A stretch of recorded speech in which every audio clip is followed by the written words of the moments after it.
L&D is not about being reactive, it's about being proactive.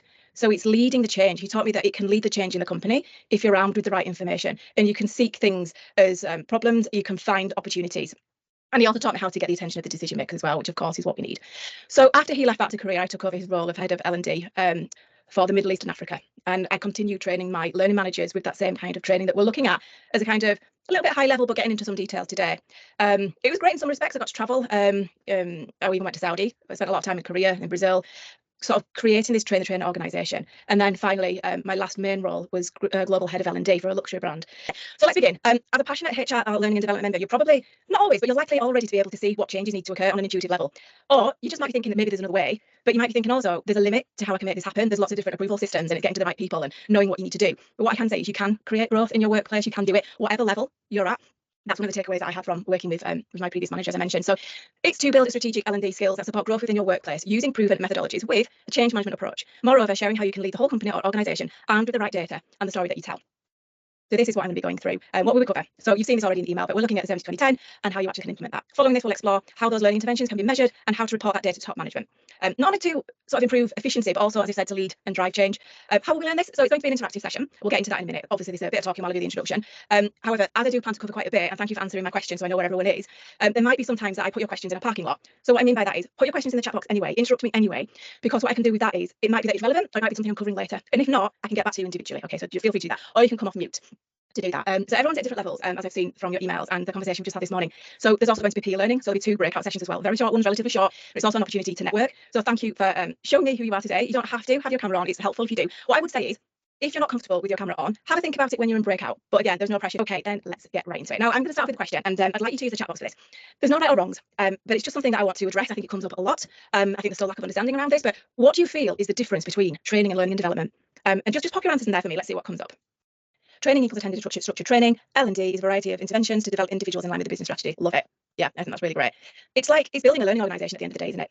Vanessa adds, training can be more didactic, yeah, and for me, the moment in time to fix a need, and L&D is more organic and linked more organisationally. Yes, sorry, I'm reading things back to front here. Yes, exactly. So it's fitting in with the strategy of the company, aligning with the business and the goals, and asking that age-old question of, why are we here? When people see you as a training, you're delivering, it's all about the training. They see it as like a training menu. That happened to me when I once joined a company. They weren't looking at the bigger picture. So Lorna, yeah, L&D is more long-term and strategic. Exactly. That's what. Yeah, perfect. Yeah, training often feels done to you. Oh yeah, absolutely, Tim. And L&D is more tangible, and it's like ongoing. It's holistic, isn't it? It like envelops you. It's like a daily thing. Stuff happens. Whereas training is more formal, isn't it? Thank you. Those are really, really great answers. So let me ask this question a little bit further then, before we go on to the next slide. What do you understand, if anything? Because obviously I put this in the email that we're covering this, so you might have to Google, or you might know a lot about it already, or you might be thinking, no idea, that's why I'm here. What is the 70-20-10? Any ideas? I mean, obviously you don't need to write the whole thing, but we're going into that in a second. But does anyone know essentially the crux of 70-20-10? You just either say yes or no if you want to. No, I don't know it. Yes, I do. Oh, great. Do you want your formula for where you get learning from? Because you might have time spent on different aspects of learning, Vanessa. Yes. Anyone else want to add before we go into it? I'm sure, even if you're busy typing, I'm going to move on to this next one. So this is the model. So it was created by Charles Jennings in order to shift the focus from training to performance. So that's one of the big elements of it. So they can provide their workforce with a more holistic approach to learning.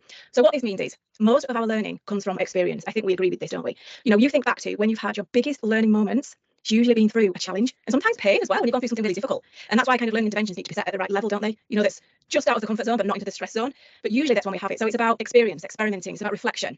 Now, the 20% is through other people. So as you might imagine, this is things like coaching, it's mentoring, it's buddy system, it's shadowing, these kind of things. And it's one of my passions as well. And the 10% comes from formal interventions and planned learning. Now, each component is less effective if it's done as a standalone. That's why obviously it all adds up to 100. So if there's one element missing in your development plan or in your learning, it's not even planned learning, then there'll be a little bit of a gap. So what this isn't saying, it's not saying that structured learning is not important. It's just saying it's not the only way, or it's not maybe the main way in which people learn. So that kind of turns its head on how you approach L&D in the company, because obviously that means it's not just down to the L&D or the training department to develop people, doesn't it? And that's where the extra level of how do we then instill this kind of thing comes in, and we'll look at that in a minute. What it also does is it works with this whole on-demand, always on workplace that we live in, because we might not always be able to take time out for formal training, as beneficial as it can be. So how else can we get that learning? So I'll give you an example here. If somebody started at a call centre and you were to put them on the phone straight away, even if they had a lot of background, it wouldn't be ideal, because you need to train them the culture, you need to train them the style, how it works in this company. So it's really important that they get that training. Then of course they'd practice, maybe get some feedback, then they'd have a go in reality, get some feedback, maybe a bit more training. So it's all intermingled. It's not linear, let's say, but of course it's just a guide. So nuances can alter the different types of ratios, different companies as well. So a sort of an extreme example of this would be if you were to go to a surgeon, you would want a lot more of the training, wouldn't you? You wouldn't want them having a go in reality and maybe a bit of feedback. You'd want them to really know what they're doing. Practice, feedback, then apply. So it's just putting it into perspective as well.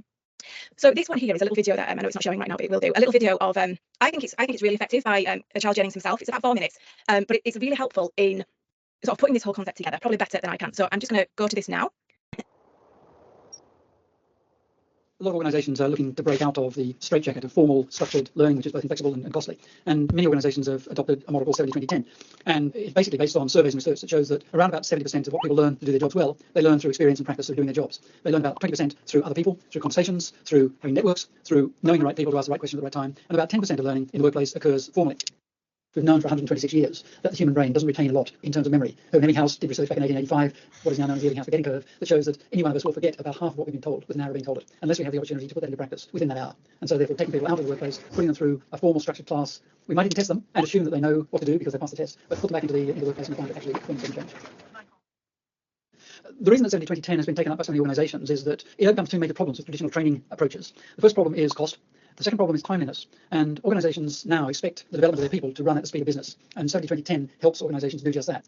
A lot of research has been shown that learning is all about context, and if you keep people in the workflow and provide them with facilities and support for learning, the learning is much more effective, it's faster, it's cost effective and efficient and effective. 70-20-10 requires people to think about the tools, practices and techniques that you're going to adopt outside of simply distributing information and running formal structured courses. So it requires managers to be involved in development because a lot of the 70 and 20, the experiential part of learning, has to be supported by managers in the workplace through new experiences, through the opportunity to practice, through exposure to new roles, new jobs, job swaps and so on and so forth. It also opens up whole new channels for learning. So for example, the use of mobile technology, which is expanding rapidly. One of the questions I'm often asked is, if you're looking at a model like 70-20-10, you're obviously going to focus a lot more on what is called informal learning. And the question I'm often asked is, how do we manage that? And the answer to that is, that's the wrong question. You don't manage it. You can facilitate it, you can support it, you can help it happen, but actually you can't manage it. Basically, each of us individually manage our learning, and all we can do in terms of the 70-20-10 structure, or any model that includes some sort of informal learning or self-directed learning, is provide people with the right resources at the right time, through the right channel, and allow them to get on it. And then you'll never get a learning organisation if you're continually pushing content at people and expecting them to learn. Learning organisations only emerge once individuals start to pull learning when they need it, where they need it, where it's going to be most effective for them, and when they've got problems to solve.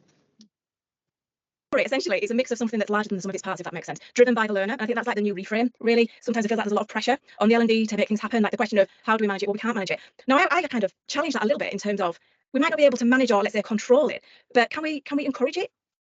I think we can, and I think sometimes we can encourage it through training as well. So that's why I say all of these things together combine, make it more effective. So sometimes we need to help managers with that, sometimes we need to coach managers with that. So just a quick kind of pop quiz, really, for you to see, looking at some of these. Actually, one thing I wanted to say as well was, and we can use it in this example here, if we were to look at the seminar as an example, would you think that came under 70, 20 or 10? Just pop it in the chat or speak it out for me. And I'm pretty sure you're all going to feel confident with this one. 20? Anyone else want to add? 70, 20 or 10? 20? Any other guess? 10? So Georgia, you've set the tone. Or 10. I think that's a really good point. I think generally speaking, it probably forms a 10 because it's like a formal learning. It's not happening in reality. However, I think you're also right with 20 because when we're going to the peer discussions, you're learning from each other. So that's the thing with these. The better the mix, the more effective it actually is. And that's why people use things like breakouts, because it's not then just this one-way conversation, because then it will just be 10. But moreover, let's say after that, they mentioned about memory there and application. I've been to some amazing conferences and I've just been like booming with inspiration, made all these notes. But how many of us end up just somehow, well, I'll look at that tomorrow, I'll look at that next week. And the weeks pass, and you have the life of you remember half, not even half, probably 95% of what you got from that session. Maybe one thing stuck with you that was really profound or emotional or something. So the idea is any kind of training that's why I say about the 10. It's not about it not being important. It's about how you apply it. So you would then go, right, how am I going to use this learning now? And that takes a lot of self-motivation, I think, to go, how am I going to apply this now? And how am I going to get feedback? So otherwise it ends up being another nice to know, doesn't it? So another question, we'll do one more. Job rotation. What do you think that one might be? And again, it might be a tricky one, this one. Anyone else? I'll give you a few more seconds. Yeah. In reality, I think this one could come under all three. Because if you were to go on a job rotation, in reality, that manager or that expert in that area would need to train you on what to do, wouldn't they? There'd be some kind of onboarding or induction. Then, of course, you would have a go, a bit like the customer service example I gave, and then they'd be giving you feedback. So some of them are really obvious, like you go into a classroom training and it's probably going to be 10.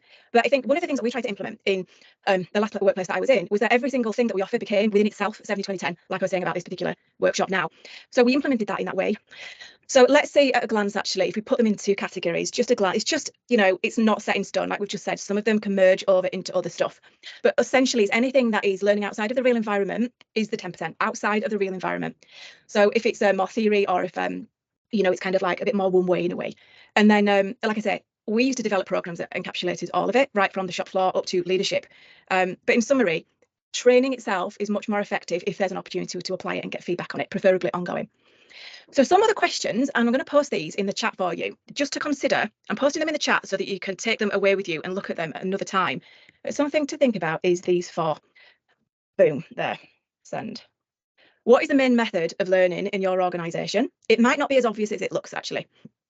Do you feel your organisation does it well in terms of blending these things? Is it discussed and applied well in the individual development plan? And why do you think it is or isn't? And I'm going to share with you how we implemented it. So we sort of brought in, I led a change program of bringing in a coaching culture. So coaching is really important to me, and that feedback element, and how I actually implemented that. And I'll share that with you soon. But what I wanted to share here with is one of my favourite quotes and an example of myself here. When I first became a manager, I was thrown at the deep end. You know, the company I was telling you about in the beginning, I didn't have any training or mentoring, anything. There wasn't any build up basically to it, no handover. And I was left to kind of level up to manage my peers and replace my own manager. There was no learning available to me at the time. So it was all 70. It was all hands-on. And that was until I decided to train myself. That's when I started that CIPT. So as I said, it took a long time because of all the different elements combined. And I took a year off as well when I got promoted. So while it was only 10%, it was obviously huge. But over my career span, it probably was that percentage, if that makes sense. So what I did after that was I sought out coaching myself, and it was, I guess, more on a personal level. I did neuro-linguistic programming, eventually trained in that myself in the future, found it very helpful. But obviously it's about mindset, and leadership is about mindset. And it also led me to my love of psychology. So it was really good for me. But why I'm telling you this is because 70-20-10, when led through the employee, when we allow the employee to lead it, when we make that as a culture, it takes a lot of pressure off the L&D team, takes a lot of pressure off the manager. But without that dual conversation, it becomes ineffective. And that's what was missing for me. So I'm building you up to this first breakout that we're going to do. And it's thinking about, why do you think that this is not always happening in our workplaces? There'll be various different reasons for it. And it's just something to think about. We're going to be looking at why sometimes these approaches are not happening and how can you encourage implementation. So just a pre-warning, when we come back from this breakout, if you can nominate someone from your group. So these are the two questions. I would recommend either making a note of them or doing a screen grab, because once you go into the breakout, they won't be there anymore.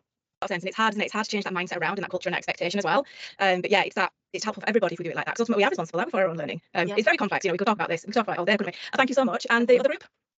Absolutely. And that kind of links into what I did with the whole bringing the 70-20-10 mindset in was just coming back to here is a kind of where's this one? Yeah. What I did here was we coached the execs first. So talk about coaching culture in specifics as part of obviously the 70-20-10 mindset. We coached the execs first. We got them to feel how beneficial it was. And then they coached their leaders. And of course, their leaders then brought that down to the members. But we did it bottom up as well. So any kind of training we did, obviously, as I mentioned, we made it 70-20-10 anyway as a standalone. And then we did what we did was we did a presentation of the metrics, so the progress of how it's impacting positively on the business, which we're going to come to next. And then we did a kind of blanket training using like internal communications of what this even is and why it's beneficial. And finally, we changed the individual development plan to actually have the components of the 70-20-10 in there. So you have to then go ahead and do it. So there'd then be like job aids and stuff. They'd be like, oh, how do I actually do that? Or coaching managers to say, right, if you don't know what's put in the 70 section, first of all, it is supposed to be led by the employee, but they might not know either. So you need to guide them. These are some samples. These are some examples. These are some case studies.